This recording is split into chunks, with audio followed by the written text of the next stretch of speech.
Hey guys, welcome back to my channel. My name is Kate Santana. I am a wife and a mom to 2-year-old Olivia Joy, and I am 23 weeks pregnant with baby Eden Elizabeth.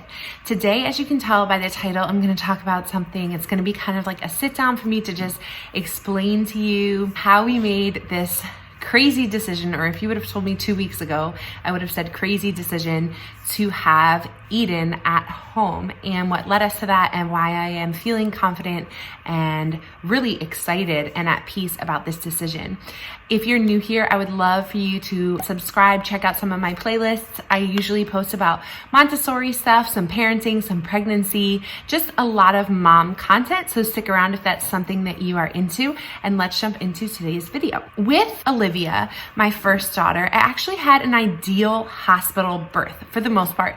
There was one part pushing, which I think could have gone better, and we've kind of discussed, my husband and I, like why I pushed for 2.5 hours. And other than that, it was really an ideal birth in a hospital. The staff was supportive of my decision not to get an epidural. I had a midwife deliver Olivia. Everyone pretty much left us alone, and they were just very good throughout the process. I will link that video down below. If you are looking for a birth story in a hospital that is unmedicated, you can go ahead and check that out. When we decided to move to Pennsylvania, that was in New Jersey. When we decided to move to Pennsylvania, I knew that birth was going to end up looking different. And I knew that I was going to have to end up fighting possibly doctors and nurses a bit more on some of the decisions that I wanted to make. And I felt like I was kind of up for it because, to be honest, it was the only option, really. I talked to some moms who had unmedicated births here before we moved here, and I ended up going with a practice that at least one mom had had an unmedicated birth with this practice, so I knew that it was possible. But just from several conversations I had early on in pregnancy, and knowing that they're not like a midwifery model, they're definitely a medical model as far as pregnancy goes, I knew that there was a chance I was going to have to fight them. I grew up hearing, and actually first witnessing and then remembering, my mom having to fight a doctor with her third, my brother, because he wanted to give her Pitocin, and just basically bullying her, and her basically fighting him, not physically, but like having to get really like kind of upset with him and harsh with him in order for him to allow her to have an unmedicated birth, which was insane because it was her third child and she hadn't needed an epidural or Pitocin with any of them. And so I've kind of had in my mind like that might be the route we have to take, but it's my second baby and I know I can do it. With my first, I did not want to have to fight anyone because I'd never had the experience of going unmedicated before, and I needed it to be smooth, and thank God it was. But even though I was ready to kind of fight and telling my husband, hey, you're gonna have to like take the shots for me and fight, over this past weekend, I had a lot of like warning signs sort of converge where I felt like the fight might be bigger than I really wanted to take on. So the first thing is that the doctor, the last time I was there, had told me, and I'm gonna avoid saying a few words so that I don't go down in the algorithm, but the doctor had essentially told me that all laboring women right now need their mouths and their noses covered. And I basically said, well, I'm not going to do that. And if you think about it, it's easy for them to say when basically everyone gets an epidural. If you're not in any pain and you're sort of numb for the most part, it's going to be easier to have your breath limited. But the way that my labor went with Olivia, I was making like seriously primal noises. I was vocalizing a lot and like moaning and like not screaming, but basically like roaring. I cannot imagine doing that with my mouth and my nose covered. It's a non-negotiable. Like I won't do it. And the doctor basically told me like, well, we won't kick you out of the hospital. So that wasn't like that reassuring. But the more I thought about that issue as well, I thought about my husband needing to wear one, or anybody, we probably weren't even allowed to have visitors, but anybody that sees the baby will be wearing one. And the baby seeing people, you know, with half of their face covered, her mom and dad for the first time with half of their face covered, and we would have to deal with that for several days because, you know, you stay over a few days. And so that is something that I don't want to have to deal with, and I don't want to have to fight anybody on. Over this past weekend, I ran into a mom at the park with her son. She saw that I was expecting and she asked me who my OB was. I told her, and she ended up being a part of the same network, but at a different hospital. And at this particular hospital that she's at, I had heard that they have a labor tub. I would like to labor in a tub because I labored in a tub with Olivia and it really helped with pain management. And the hospital that I'm scheduled or was scheduled to give birth at does not have labor tubs. So I asked her, oh, I heard this hospital has a labor tub. She didn't know. She was like, I don't know. Like, she couldn't answer the question. And I thought that was so weird. I thought, do you not, like, are you just an OB in the office? Do you not attend births? But then she ended up saying, like, asking me if I had had an epidural with my first. And I said no. And she was like, wow, I've seen hundreds and hundreds of women give birth. And basically no one ever does it without an epidural.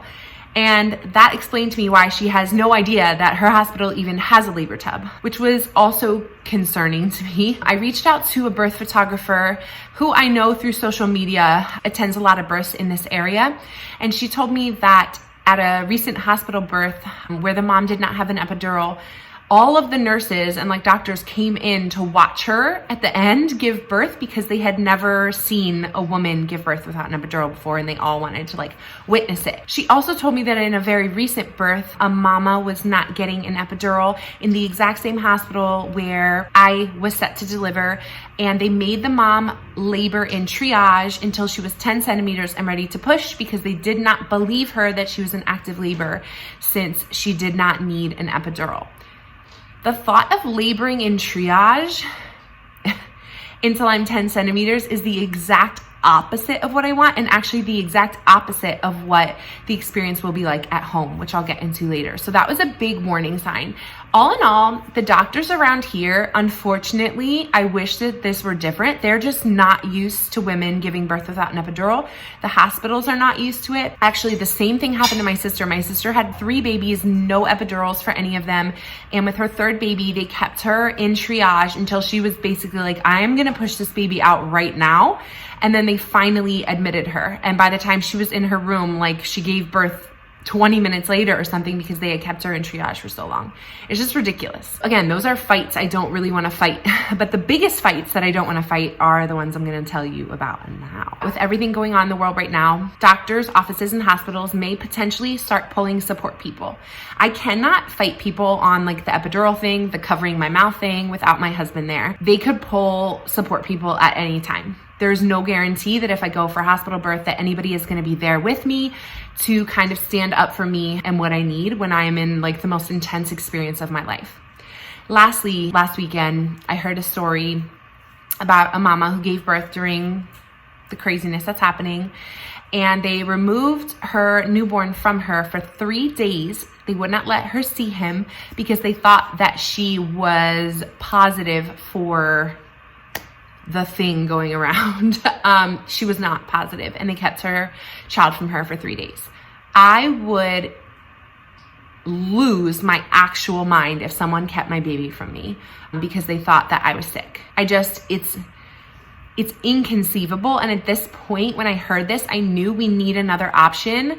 I'm not willing to, this is riskier to me than home birth is. Risking these things is not something that I am willing to risk at this time. So we started to look into other options. I reached out to the birth photographer and asked her what my other options are. Are there, I'm willing to pay out of pocket to go to another OB practice or whatever. She essentially told me like, there really just aren't any good options around here. Birthing centers are far away. The best option for people who truly understand birth and labor in a woman who has not been medicated is to have a midwife, and midwives are not really welcome in hospitals here, so it would have to be at home.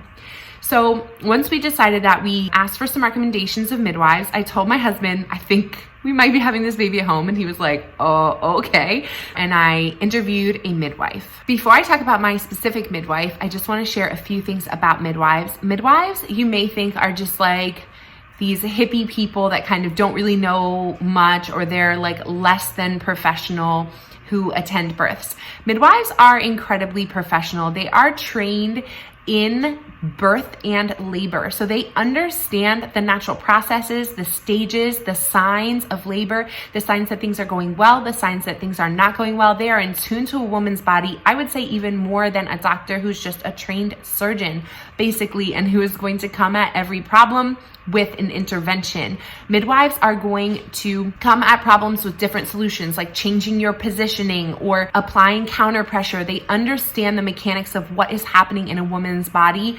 without medicine, and they are extremely well informed when it comes to birth and labor.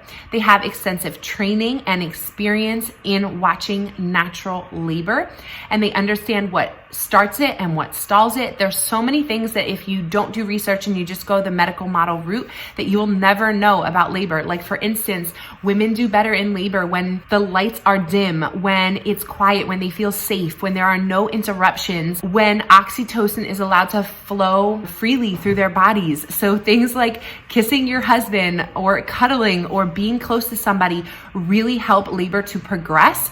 Whenever you feel frightened or scared, or there's bright lights, or there's a lot of interruptions, it can actually slow down your labor. You might not ever be told that unless you have the expertise of a midwife. Just for some stats, in the US, about 4% of births are attended by midwives. In Europe, 75% of births are attended by midwives.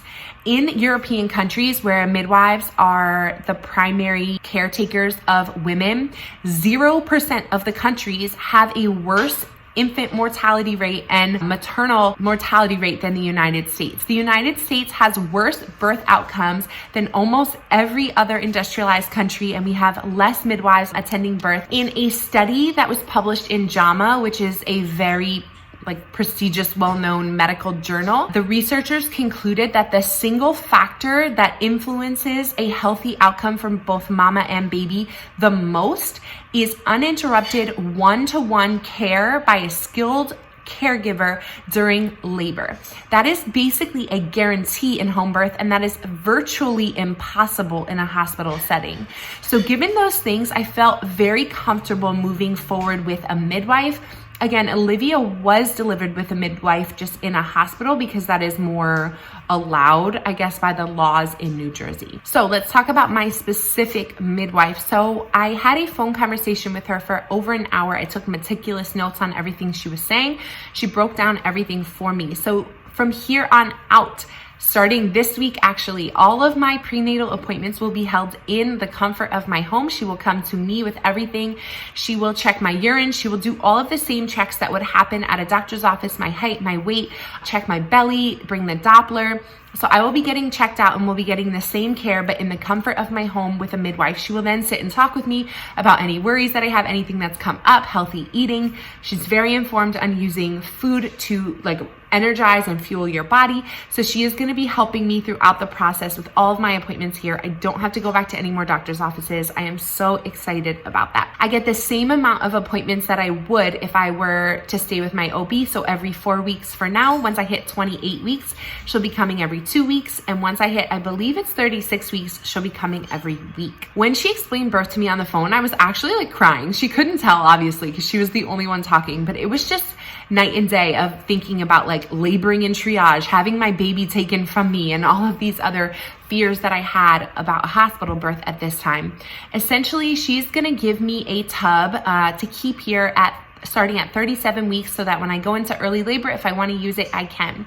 I can call her whenever my contractions are about 7 to 8 minutes apart and lasting about 45 seconds, and she will come over whenever I want her to and basically stay with me throughout labor. She will not check me at all. Well, she won't check my dilation. She will be checking me, but she won't check my dilation because there's really no point in hearing those numbers except to possibly discourage you. One of the things that I did with Olivia was to never ask to be checked. They did check me several times. Actually, I think the final check where they said I was 10 centimeters was part of the issue of why I pushed for so long, because I really wasn't ready to push, but they were like 10 centimeters, check, time to push, and it wasn't time to push. So my midwife said that she is actually going to tell me not to push until I get to the point where I can't not push. Like my body is essentially forcing me to push. I can't hold it back anymore. Then I will push very gently, she said, and she will have me open my eyes. She knew this whole thing of what I'm going to do when I'm pushing. She said that in 6 years, she carries stitches or, a suture kit, but she has never stitched anyone in 6 years because of the way that she has women push. Once the baby is born, she will put the baby directly on my chest and they will do a quick check on the baby. They will not cut the umbilical cord until my placenta has been delivered. Then they will cut it once it has stopped pulsing, and they make sure that I am stable and baby is stable. And then this was like the amazing part. She was like, we'll leave you alone for like 45 minutes to an hour. We're gonna go in the kitchen. We're gonna cook you a protein meal. And then after about 45 minutes or an hour, we're gonna bring it back out to you, make sure that the baby has had a chance to nurse. Then we're gonna give the baby to dad. We're gonna take you up to the shower. We're gonna get you showered off. Then we're gonna get you settled in bed, give you the baby, have you in bed with the baby, and then we're gonna come and in front of you, we're gonna do the full infant exam while you're in bed. We're gonna make sure that you guys are good, that you have everything you need. We'll stay for about 4 hours, and then we're just gonna let you go and sleep. And then instead of just checking on me one time, like an OB would, after discharge, you only get checked at 6 weeks unless something is wrong. She's gonna come back after 1 day, 3 days, after a week, after 3 weeks, after 6 weeks. So I get all of those checks to make sure breastfeeding is going well, to make sure I'm healing well, and just to make sure that I'm adjusting to baby number 2 really well. So it's such a contrast to what the hospital birth would be like. I was on cloud 9 basically after I got off the phone with her. I had asked her some like hard questions as well and really tried to like gauge, her expertise, what would happen in an emergency, all of those things. I asked as many questions as I could, and she was awesome about answering them. She sent me over some paperwork, and that night I was looking at it. So on the paperwork, it basically lists like things that can go wrong. And reading that list, I just basically like freaked out. And to be honest, like you never have to sign something like that at a regular OB. Like that list had things on it that I never even worried about with Olivia because I didn't even know that they existed or that they were possibilities. So it was like these possibilities were confronted with me. And it's not things that are unique to a home birth. They could happen in the hospital and be really scary as well. So I kind of freaked out for 24 hours and I had like very high anxiety about what would happen, us not being in a hospital, etc. I prayed so much. I talked to friends. I talked to people who are experienced in this. I talked to family with my husband. We were both praying. I interviewed another midwife. I just wanted as much information as I could. I texted my midwife constantly with questions. She was so awesome about answering me back. The awesome thing is that now with her, I can text her at any time and she can answer me. Whereas with an OB, you basically have to wait until, or at least with my OB, you have to wait until your next appointment to ask any questions that you might have. So eventually after all of these things, and I talked to my midwife on the phone again with like a half-hour conversation, asking her my questions about what emergencies have you seen, what happens, and she is very trained to keep me and baby stable. Should something happen where we need to be transported to the hospital, she carries with her everything that she would need to work on us until like an ambulance will be able to arrive. God forbid any of that happens, but it is important to talk about it. Obviously, birth is not a guaranteed safe experience in any place in the world. There's no place that you can go where it's a guaranteed safe experience, but I know that I'm in good hands. After I talked to my midwife again, I really felt like I trusted her. Number one, the thing that brought me peace is just remembering God's word, remembering that all the days of my life are written in his book before one of them came to be. All of Eden's days are written for her. God has perfectly planned out both of our lives, and our lives are in his hands. Our lives are not in my hands. I didn't want to feel like whatever decision I make is like a life or death decision, because at the end of the day, God is leading me and giving me peace with this decision. Our lives are not in my hands or even the midwife's hands or Andrew's hands or anything. Our lives are in God's hands, and ultimately whatever happens is going to be what God's intention was for our lives. So that brought me peace. Number two is just being really reassured by the midwife that she is an absolute professional. She knows what she's doing. She knows what signs to look for. And number three is just my own research about second births. I feel good that I had an uncomplicated first birth. It's not a guarantee again, but it is a good sign that I will have an uncomplicated second birth as well. So all of those things gave me the peace to say, you know what, we're doing this. And the last thing is just when I think about a hospital birth, there's nothing appealing. There's nothing that I want. And there's risks with that too. Like I'm scared to go to the hospital with everything going on and them not even understanding women who don't get epidurals, along with all of the extra stuff that's going on in the world right now. It's just, that is risky to me, and I don't want to do that when I can have this beautiful experience at home? So now I feel super hopeful for a beautiful birth, and it just so happens that it's going to be at home. If I felt that I would be respected, heard, comforted, that the environment would be conducive to a natural birth in a hospital, I would absolutely have a hospital birth. Unfortunately, and this is something I feel so passionately about, changing in some way eventually, maybe, or being a part of the change, I just don't think that those things are available for me at the hospital. And so if I want to have that experience where I'm personally cared for, where I'm encouraged, where I'm listened to, where I'm heard, where no one is going to tell me, oh, you better get an epidural now because it's only going to get worse, or keep me in triage, or make me not breathe, I have to do it at home. This is the option that we're presented with, and it's an exciting option. I'm very excited for it. So I would love to hear any positive home birth stories. I'm not trying to be mean, but I don't want to hear any negative home birth stories. And normally I want to hear all sides of everything, but I understand the risks fully. And something that's incredibly important during birth is that the birthing mother does not feel any fear. And so I'm going to actively, from here on out in my pregnancy, avoid stories and avoid information that would cause me to fear, because it will actually have a detrimental effect on my ability to birth my child. So any positive stories, please list them below, or just any comments about a home birth. Have you ever considered one? How do you feel giving birth in the world that we live in right now? If you are pregnant, what are you going to do? If you have any questions for me, go ahead and leave them down below as well.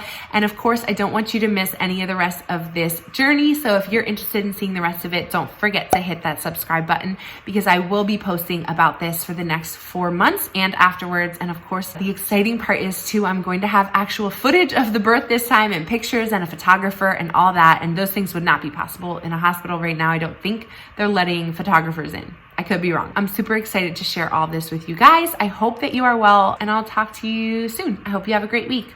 Bye, guys.